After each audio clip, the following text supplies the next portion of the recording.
ඉතින් මම වැකේෂන් එකෙන් පස්සේ වැඩ පටන් අරන් පළවෙනි පාරට ඩුබායි පැත්තේ ආවා රවුමක් දාන්න.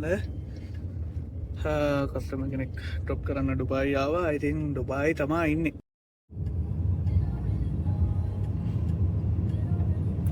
ඩුබායි ජුමේර් අයිලන්ඩ් එක ළඟ ටවුන් හවුස් වලට ආවේ. ඉතින් දැන් යන්න තමයි තියෙන්නේ. චුට්ටක් පරක්කුත් වෙලාද දමාකගේ ලස්සන ටවර් එකක් තියෙනවා මෙතන.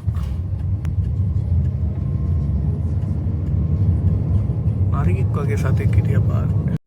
ඉතින් මට තියෙනවා කිලෝමීටර් 91ක් ආපසු යන්න. කරන්න දෙයක් නැහැ, පාගල යන්න තියෙන්නේ. යනකම් තෙල් ටිකක් දාගන්න තියෙනවා, එච්චර තමයි. ඉතින් ඔහොම තමයි ඩුබායි ගමන උනේ. මේ විදිහට කිලෝමීටර් 89ක් දැන් තියෙනවා යන්න. වේස් මැප් එක තමයි පාවිච්චි කරන්නේ.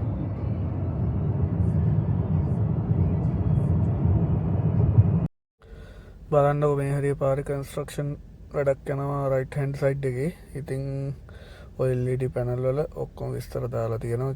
කොච්චර ලේන් ප්‍රමාණයක් ඕපන්ද, කොච්චර දුරක් ඕපන්ද බලන්නකො. සේෆ්ටි ඉන්ඩිකේටර්ස්, සේෆ්ටි වීකල්ස් කොච්චර පාවිච්චි කරලා පාරේ යන මිනිස්සෙක්ට ඇත්තටම පාරේ මෙහෙම වැඩක් තියනවා කියන්න කොච්චර දුර තියා දැනගන්න සයින් කරන්න පුළුවන් වෙන්න සේෆ්ටි විදිහට මේ වැඩ කරනවද කියලා.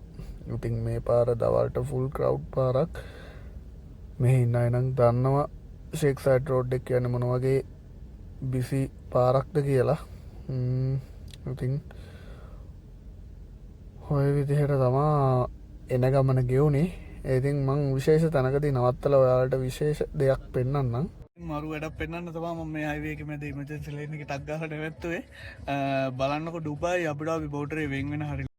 ඔයාලට පේනවා ඇති මේ පැත්තේ සම්පූර්ණ ස්ට්‍රීට් ලයිට් සුදු පාටයි. ඒ තියෙන්නේ අබුඩාබි. එතකොට මේ පැත්තට යද්දී ස්ට්‍රීට් ලයිට්ස් ඔක්කොම දිගටම උතරින් එහාට කහ පාටයි. පේනවනේ? ස්ට්‍රීට් ලයිට් ටික කහ පාටයි. මේ පැත්ත හරියට මම නවත්තලා ඉන්නේ මේ සුදු සහ කහ කණුවක් අතර. ඒ කියන්නේ මෙතන තමයි අබුඩාබි ඩුබායි බෝඩර් එක වෙන් වෙන තැන.